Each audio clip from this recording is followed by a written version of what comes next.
сегодня пытаются из 206 пунктов преподнести один.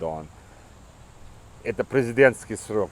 Потому что нам президент предложил сделать поправки 206 пунктов. Из них для мусульман, которые проживают в России, а их больше 30 миллионов, они все должны участвовать на этих выборах и сказать свое слово «да».